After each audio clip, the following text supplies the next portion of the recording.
4-8 공자가 말씀하셨다. 아침에 잠자리에서 일어나 나라에 도가 있다는 말을 듣는다면 하루 동안 그 평화로움을 느끼다가 저녁이 되어서 이 세상을 떠나도 여한이 없겠다. 이는 공자에게 있어서 인생의 궁극 목표가 무언지를 여실히 드러내주고 있습니다. 태평성대를 이끈 성현들의 통치념이 도입니다. 지도자가 도를 온전하게 깨달아서 실천하는 세상이 오면 공자는 자신의 꿈이 실현되는 것이므로 죽어도 여한이 없겠죠. 다만 바로 세상을 떠나기보다는 저녁 때까지 그토록 꿈꿔온 세상에서 행복을 느끼다가 떠나고 싶다는 소박한 꿈도 꾸고 있습니다. 그렇다면 왜 정치가 이토록 중요한 걸까요? 다음 기록을 보겠습니다. 공자 일행이 태산 기슭을 지나고 있는데 한 여인이 묘 앞에서 슬피 울고 있었다. 공자가 애도를 표하고 그 연유를 듣고자 자공을 보내 묻게 했다. 당신이 슬피 우는 이유는 분명 여러 걱정거리가 있어서이겠군요. 그러자 부인이 말했다. 그렇습니다. 전에 제 시아버지가 호랑이 때문에 돌아가셨고 제 남편도 죽었는데 오늘 제 아들이 또 죽었습니다. 공자가 말씀하셨다. 어찌 여기를 떠나지 않습니까? 부인이 말했다. 여기는 가혹한 정치가 없습니다. 공자가 말씀하셨다. 잘 알아들었느냐? 가혹한 명령과 세금은 호랑이보다도 더 잔혹하다. 예기 단궁하. 가정 맹호호로 잘 알려진 이 이야기는 정치가 우리 삶에 얼마나 막강한 힘을 주는지 여실히 알려줍니다. 왜냐하면 정치인들이 어떤 결정을 내리느냐에 따라서 인문, 사회, 경제, 교육, 의학, 과학, 공학, 예술, 체육 등 한 나라 전체가 들썩이니까요. 정치는 이 세상의 출발점이자 모든 것입니다. 4-9 공자가 말씀하셨다. 태평성대를 이끈 성현들의 통치념인 도를 구성하는 요소 가운데 하나가 바로 검소함이다.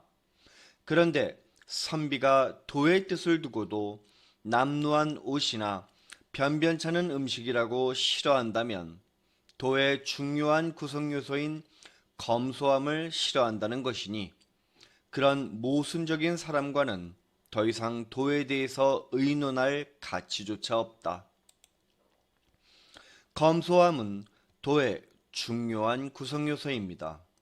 그래서 논어에서 초반부터 줄곧 강조해온 거죠.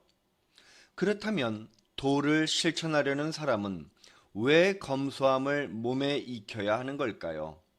이 말을 하려니 문득 예전 기억이 하나 떠오릅니다. 어느 가을날 출근하기 위해 양복을 입는데 바지 주머니 속에서 손에 무언가 잡혔습니다. 꺼내보니 5만 원 지폐 한 장이었죠. 그 돈을 보기 전에는 퇴근 후 곧장 귀가할 생각이었지만 이내 나도 모르게 딴 마음을 하고 있었습니다. 가만히 있어보자. 오늘 귀갓길에 누구랑 소주 한잔하지?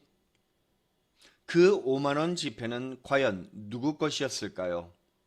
물론 제가 넣어두고 잊어버린 거겠죠. 설마 하니 아직 초등학생인 제 아들이 용돈으로 쓰라고 넣어뒀겠습니까? 사람은 자기 자신에게 필요한 만큼보다 더 많은 재산이 생기면 반드시 딴 마음을 품게 되어 있습니다.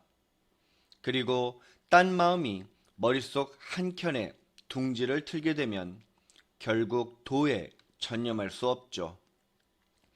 이제 여기서 한 인물을 소개하겠습니다. 법정 스님은 불교 승려이자 수필가로 활동하신 분입니다. 그는 많은 수필집을 출간했는데 그 중에서 가장 대표적인 저서로는 무소유 1976이 있습니다. 법정 스님이 말하는 무소유는 아무것도 가지지 말라는 것이 아니라 꼭 필요한 것 외에는 더 이상 욕심을 내지 말라는 뜻입니다. 그렇지 못하면 평생 집착에서 벗어나지 못하기 때문이죠. 법정 스님은 생전 불교계뿐 아니라 다른 종교인과도 지속적으로 교류했습니다.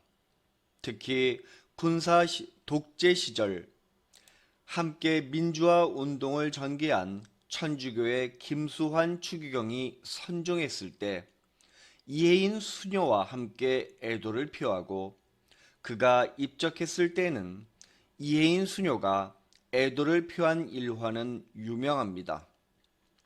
함석헌, 장준화 등과 함께 1971년 민주수호 국민협의회를 결성하여 민주화 운동에 앞장서고 1994년에는 시민운동 단체인 맑고 향기롭게를 만들기도 했습니다. 2010년 입적할 때 다음과 같은 유언을 남기기도 했는데요. 나 하나 처리하기 위해 소중한 나무들을 베지 말라. 남아있는 땔감을 가져다 그 위에 얹어놓고 화장해달라. 사리는 찾지 말고 수의는 절대 만들지 말며 그냥 내가 입던 옷을 입혀서 태워달라. 어떤 거창한 의식도 하지 말고 세상에 떠들썩하게 알리지 말라.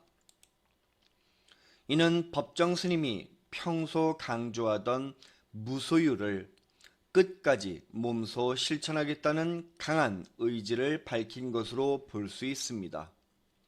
타인에게 미치는 선한 영향력은 사람들을 매료시킬 때 나온다는 말이 있습니다.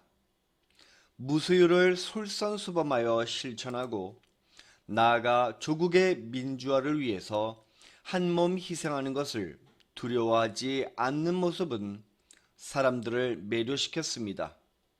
그래서 수많은 사람들이 그를 지지하고 따랐으며 그가 입적했을 때 진심 어린 눈물을 흘렸던 것이겠죠. 4-10 공자가 말씀하셨다. 참된 지도자인 군자가 세상에 나서면 마땅히 해야 한다거나 또는 하지 말아야 할 일 같은 건 없다. 오로지 의로움에 비춰서 행할지 여부를 판단해야 한다.